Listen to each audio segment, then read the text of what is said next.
the podcast with your host, Mike May. Welcome back, everybody. Today is June 10th, 2024. We are officially in off-season mode after a disappointing exit to the playoffs for the Carolina Hurricanes. Second round exit versus the New York Rangers. And at the end of the day, it's a tough pill to swallow because in a lot of ways, the Hurricanes beat themselves. Whether it was untimely penalties, soft goals that were backbreaking, failing to capitalize on scoring chances, whatever it may be, the Hurricanes consistently put themselves in a bad spot, which made it challenging to compete in that series. They're able to claw back and end up losing in 6 after they start the series off down 3-0. But like we said, there's not a lot of complaining we can do. Don Waddell goes all in on the deadline, bringing in Jake Gensel and Evgeny Kuznetsov. Gives the team the firepower they need to take a big step. Obviously, Brett Pesce being hurt is not ideal. Didn't get the best goaltending in the playoffs. And those little things are what can tilt a series and have you leaving early to golf. And that's where the Canes are right now. This is one of the biggest off seasons in Hurricanes history. It is a massive off season of change. We've already seen the departure of Don Waddell. He resigned his position and has now taken the same position with Columbus. So there's going to be changes in philosophy, changes in structure, most likely. With all of that being said, the Hurricanes have set themselves up over an extended period of time to promote from within. It appears that's going to be the route they go with GM. It looks like Eric Tulsky is the favorite to take that position full-time. He is currently the interim GM. Tulsky's been with the Hurricanes since 2014, spent 3 seasons as an analyst, 3 seasons as the director of analytics, and then 4 seasons as an assistant general manager. He interviewed for the Chicago job last season. He's a guy that's been on the precipice of taking that next step. I think he is a very important part of what the Canes have been doing over the last several seasons, and it will be a big step for him to prove what he can do with the organization. The second guy that's going to probably have an increased role is going to be Darren York. Been with the team since 2010. 7 seasons as a scout, 1 season as the director of scouting, 2 seasons as the director of player personnel, and has also had 4 seasons as an assistant general manager. These guys are who will take the helm and steer the ship moving forward. And that's not an easy task, because the Canes have a lot of work to do this offseason. One of the biggest things they needed to get done this offseason was re-sign Brendamore, and that's been taken care of. Jeff Daniels, Tim Gleason, Paul Schoenfelder, and Chris Huffine all return on that staff as well. I believe the deal is 5 years. The details of the deal haven't really been publicly disclosed as far as I can tell, but 5 years with Rod Brendamore at the helm. They've built a culture in the organization. They have built a team around the coaching philosophy. This is the next step now, where you have to take the next 5 seasons and capitalize on the core philosophies that the organization has built this team with, and that's drafting high-risk, high-reward players as rookies, and we've seen that with a guy like Alexander Nikishin, who we expect to come not this coming season, but the following one. And consistently drafting guys that can plug and play at some point, and I think we're finally going to see that. We've seen the Seth Jarvises of the world that enter right away, but there's plenty of younger guys that have been developing, seasoning, and are likely ready to take the next step. And we're going to probably see that. And the reason for that being is because the Hurricanes have a ton of guys that are free agents this offseason. The UFAs, the unrestricted free agents, the ones that can negotiate with anybody coming July 1st, are Jake Gensel, Jordan Martinook, Stefan Nason, Teuvo Teravainen, Jalen Chatfield, Tony DeAngelo, Brett Pesce, Brady Shea, and Auntie Ranta. The restricted free agents who the Hurricanes have negotiating rights over are Jack Drury, Seth Jarvis, Martin Necas, Maxime Comtois, Dylan Coughlin, and Ty Smith. That is a heck of a list of guys that you have to try to bring back. Tons of guys that have been around the organization for a long time and guys that have been game changers in the organization as well. We're going to go through the list one by one, talk about what we're hearing in the news, and then talk about what I would like the Hurricanes to do at the end of the day. We're going to talk about, first and foremost, the big acquisition at the trade deadline. Jake Gensel stepped in, played his role very well for the Hurricanes in a short period of time, acclimated to the system quickly, built chemistry with teammates rapidly as well. He is going to demand a large paycheck this offseason. There's rumors out there that the Hurricanes have floated his rights, so trading away his rights so that other teams can negotiate with him, or another team, I should say, can negotiate with him prior to the start of free agency. That is unfortunate if the rumor is true, because that likely means that the Hurricanes have reached an impasse and that a deal isn't likely. It's tough because we talked about it was a great deal at the trade deadline. It would be the best deal ever if they're able to re-sign Jake. It looks like it's less and less likely. That may be for a multitude of reasons. It may be that the Hurricanes want to change the structure of their team. We have to look at what has caused this team to exit in previous rounds. And there's a lack of heaviness at some points, a lack of grit at some points, where the Canes feel like they aren't able to fully maximize the system they play. When you play a heavy forecheck, but you don't check as forwards, you're not really freeing up the puck as much as you might if you had a little more heaviness in your lineup, guys that are willing to go get the puck free and then make those passes into the slot, wherever it may be, to get opportunities to score. It's something that the Panthers do better than the Hurricanes, and the Panthers are now playing in the Stanley Cup final. That's a tougher team, a bigger team, a heavier team. And a lot of the stars and guys that are going to remain on this Hurricanes roster don't play as much of that game. It's more of a finesse, skill, gnat-like presence. So maybe they don't think Gensel is the perfect fit down the road. I have a hard time thinking that's really what it is. It's most likely the thing it always is with the Hurricanes, and that's committing big money over an extended period of time for a player that's aging out of their prime. And the Canes have stuck to that philosophy, and that may be what happens here. We're going to talk about the next two guys together as they're kind of in the same situation. You've got a Jordan Martinook and Stefan Noesen, two guys that are Martinook as a spark plug, Noesen with the ability to play tough, get to the front of the net, really clean up.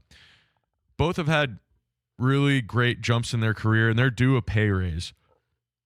But at the end of the day, both of those guys are likely not going to be able to command that money in Carolina because they're not going to play at that price in the roster. And what I mean by that is you can't pay these guys second, third line money and get fourth line production. And that's likely what the future looks like for Jordan Martinook and Stefan Noesen. Two guys that I love, two players that are great, awesome dudes. We've talked about Martinook in the past as do the Hurricanes need to move on and invest those funds somewhere else.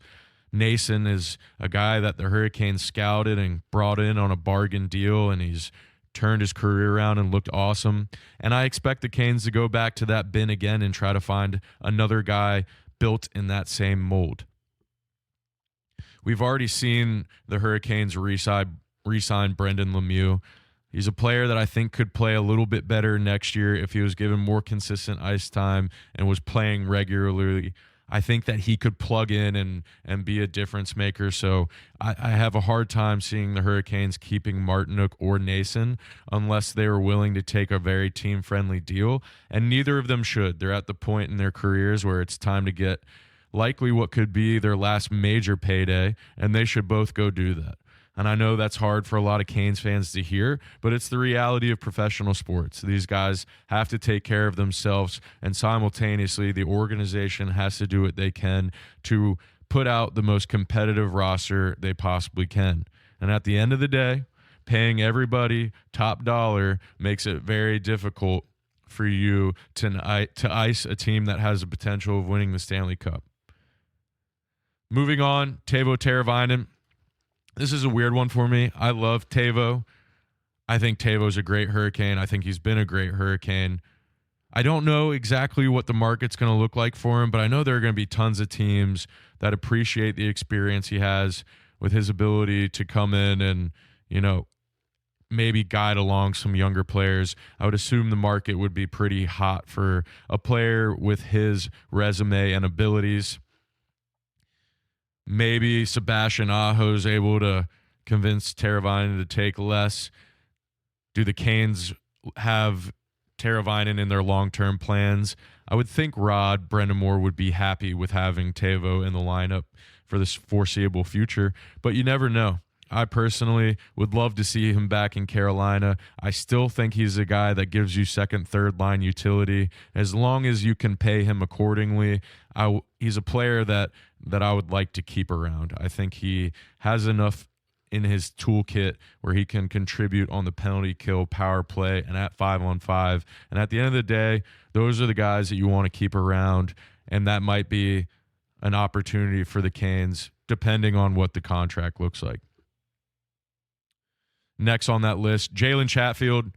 He's really blossomed. Another example of the Canes going out and getting a guy that maybe hadn't hit his full potential yet. Nason and Chatfield were both players the Hurricanes went out and got. Didn't have to pay him a ton of money, and they have both blossomed into great players. I talked about it before the beginning of this past season that I thought Jalen Chatfield had top 4 upside. I think he showed that this year. I think he can certainly play in a top 4 role if the Hurricanes are willing to pay him that money. That's going to be the big thing. He's another guy that's earned a bigger paycheck. It's a lot harder for these guys that take longer to break in the league to take a cheaper deal because this is their first opportunity at a major payday. I think Nason and Chatfield will both take it. There's a chance the Hurricanes would move forward with a Jalen Chatfield just because he's not quite at his prime age yet. He's got some good years left on him, and we'll just have to see how things shake out. I would like to see Jalen Chatfield back in Carolina next year, but there is a lot of moving parts. There's a potential that we see a guy like Scott Morrow added into the lineup within the next season to 2 seasons. That's competition on the right side. The other question is what happens with Brent Burns moving forward? How many years does he want to continue to keep doing this? How many years is he a Carolina Hurricane? If the Hurricanes don't put together a roster that's Stanley Cup contender, it might not be worth his time to stick it around and try and do it again in Carolina. And at that point, he may want to move somewhere else. So there's a lot that really determines what the Hurricanes will do. Next on the list, Tony DeAngelo. I think that's a Hail Mary last resort. We saw some good play from him in the playoffs for Tony's standards. That's a guy you could potentially bring back on a 1-year cheap AAV deal if you need some depth. I know that he had mentioned in his postseason interview that he wanted to go somewhere where he was going to play. So the Canes would essentially need to be at a point where they saw him as their 6th defenseman. I'm not sure that's realistic, but the Canes kind of have that in their back pocket. It seems like there isn't a ton of interest out there for him. So there's a chance that he remains a Carolina Hurricane just off necessity for both parties. Brett Pesce, unfortunate injury. He's had a couple injuries now in his history. It's tough. It's tough luck. He's obviously getting to the point where he's aging out of his prime and he's due for a raise, and he can certainly command quite a bit of term on that deal as well. He had mentioned happiness is worth more than money to some extent, so I don't think the decision will purely be based off the money, but we know that negotiations weren't the best leading up to this offseason. It seems like they were at quite an impasse in terms of what Pesci's camp wanted and what the Hurricanes envisioned.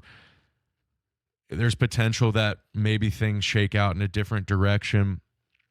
He did mention wanting to continue playing with his friend Brady Shea. Brady Shea is the next guy on the list who also deserves a massive pay raise. Really has come on lately as a two-way defender that just provides a ton of value. It's surprising. Well, it's not surprising, but after his first season, I know there was a lot of people that had their doubts. He really proved a lot of people wrong, and now he's set to get a really big pay raise. It sounds like the Canes have thrown some short-term, high AAV offers at him. I'm not sure if that necessarily is going to be what sticks, but think of it as similar to what they did with Orlov. They could do something in that ballpark with Brady Shea. So I won't take that one off the table, but there's a lot of work to do for the Hurricanes. Not a ton of cap space for them at this moment. I believe that number is right around $27 million in cap space, and they've got a lot of talented players to try to sign. Last unrestricted free agent, Antti Raanta. I think his time is done with the Hurricanes. I think we all enjoyed him as a teammate, or as a player, I should say, and really just as a personality around the community. Great guy. I don't think anybody can say anything negative about him, but there just might not be much tread left on those tires. We saw that the Hurricanes really went with Anderson and Kochetkov at the end of the season. I expect that to be how they roll out next year, unless they are deciding they're going to move on from one of those guys and bring in maybe a more talented player. Now to RFAs. This is the more interesting group, the restricted free agents. Hurricanes have negotiating rights here. Number one being Jack Drury. In his postseason interview, he had basically stated he wasn't worried about being able to get a deal done in Carolina. He loves playing for Rod. He loves the culture. So it's highly likely that we see a Jack Drury come back. He's really started to grow into a better and better player. I really see him as a third-line center. Ideally, you're running Aho as your one center, Drury, as your third center, and eventually Stahl as your fourth-line center. The biggest weakness the Hurricanes have at this point is finding somebody for that two-center spot, whether that's a Kuznetsov, a Jarvis, a Natchez, somebody like that, or somebody outside the organization at this point. That's a big question mark that the team's going to have to fill. And that leads us to the Seth Jarvis, and Martin Natchez conversation. Seth Jarvis is the person, if I was taking odds or betting on one player to guarantee them to re-sign, it's Seth Jarvis. Everyone in the organization loves him. I think he loves playing in the organization. It would be absolutely shocking to not see Seth back. The real question is it a bridge deal or is it an 8-year deal? I'm all for locking him up on an 8-year deal. I think we've seen everything we need to from this guy. He's got it all. It's the classic athletics phrase. If he was a couple inches taller, he'd be one of the best players in the world. And I truly do believe that. He's an incredible talent. Height isn't necessarily a restriction, but there is just a ton of talent in there, and the Canes love him. The organization loves him. His teammates love him. There's no doubt he will be back. On the flip side of the coin, we have Martin Natchez. There's been so much speculation surrounding his name. The organization has come out and said that they see him as a key piece. They've also said that they value him as a budding star, so that's the price they would ask for in return is a star-level player price. but his name's been all over the place. There's been talk that it's got closer. There's been talk that there's no chance that he resigns. So that's the biggest piece that the Hurricanes have to wait and see. Is it a trade out for Martin Necas? Does he decide he wants to return and get an opportunity to play higher up in the lineup? It's highly likely that he's a guy that's going to get a bigger opportunity next season if he does return, but you have to be careful burning through goodwill. We know the comments his father made. At the end of the day, his dad doesn't really speak for Martin, but we've heard the stuff in the past, and where there's smoke, there's fire. So it seems like we have a player that's on the way out. I would happily take him back if he wants to come and stay in Carolina and develop into the player Rod sees him as. Great. If he doesn't, he's a trade piece that you should be able to get a significant return for. So that's another really big piece of the offseason that determines where this franchise goes next. The last three guys, Dylan Coghlan, he's kind of been that 7-8 defenseman for a long time. I'm not sure the Canes will bring him back unless he's taken a two-way deal and spending most of his time in Chicago. Maxime Comtois, a guy they brought in, big body, decent player. Maybe with more time in the system, he could have a fourth-line presence. So we'll just have to see how things shake out there. And then Ty Smith, the other part of the Jake Guentzel trade, looked to have a promising start to his career and then kind of fell off the map. Younger defenseman with RFA rights. That might be a rehabilitation project for the Hurricanes. They may have plans for him, and they may not. But I would be surprised if they added a player like that into the trade if they didn't think that they could squeeze a little more juice out of him. So that's the list. It is a bit of a daunting offseason. The things that we really have to watch out for at this point moving forward are going to be getting Seth Jarvis signed, getting Jack Drury signed, possibly trading a Martin Necas. Is Jesperi Kotkaniemi dealt as a part of a Necas deal? We know that teams like Vancouver and other organizations have reached out and have interest in acquiring a player like KK. Do you package them together as a deal and move on? That might be the best case. Those are two guys that might need a little bit of a change of scenery. I still believe that KK has the ability to play in that second, third line center role. We just got to see it consistently. And sometimes it takes guys a little bit longer to break through. We already talked about the talent that Necas has. It's just a matter of wanting to be here. And at the end of the day, if you want to build a super successful organization, I hold the firm belief that you have to have players that want to be there. That's a good starting point. That's going to build a really healthy culture. And then you have to have players that are going to push each other. I would love to see Necas and KK potentially moved out in a deal for a player like Brady Tkachuk. We know that Ottawa has said that they're not interested in moving him, but that's what they always say when they have an asset like that. It's posturing. I do believe there's potential that if the right deal came across, that Brady Tkachuk could be on his way out of Ottawa, and I think he is the perfect fit for the Hurricanes and Rod Brendamore's style of play. If you could add a guy like that, you're happy moving on from Necas and KK. You're probably getting slightly less of a cap hit. You're opening up a spot long term on the cap with just how long KK's contract has remaining. So it's really just going to be an interesting offseason. Hopefully, now that it sounds like it's not official yet, but it sounds like Tulsky as the GM is going to be official in the near future. Hopefully that gets the ball rolling on some of these chips that need to be placed. At this point, we're kind of in the dark. We know the playoffs are still going on, so we can expect more action over the coming weeks. But it's going to be a big change, and it's tough because a lot of fans get attached to players, and rightfully so. It's you get to cheer for these guys. You get to meet some of these guys, and the Hurricanes are blessed in the fact that they have a lot of really great guys in the organization.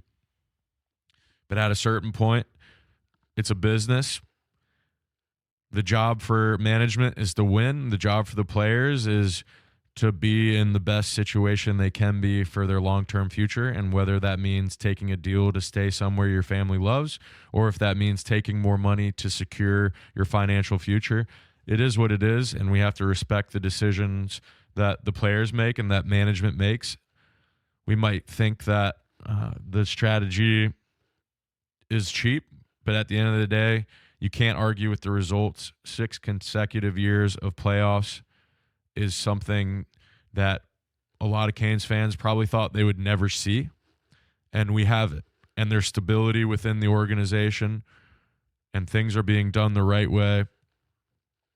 At a certain point, we have to trust the process and just see where the chips fall. We will be back with more episodes in the future. Hopefully, as things start to unfold, we'll have a better idea of where things shake out. After July, sometime in July, we won't have access to Cap Friendly anymore because the owner of the Washington Capitals thought it'd be a great idea to buy the best hockey website on the planet and then make it go dark, which is unfortunate. So hopefully we'll see somebody else build a cap tool so that we have the easy ability to track it throughout the season and in the off season. But nonetheless, we'll stay on top of things moving on, and hopefully some exciting stuff happens this offseason that gives Canes fans something to look forward to going into the 24-25 season. Until next time, go Canes.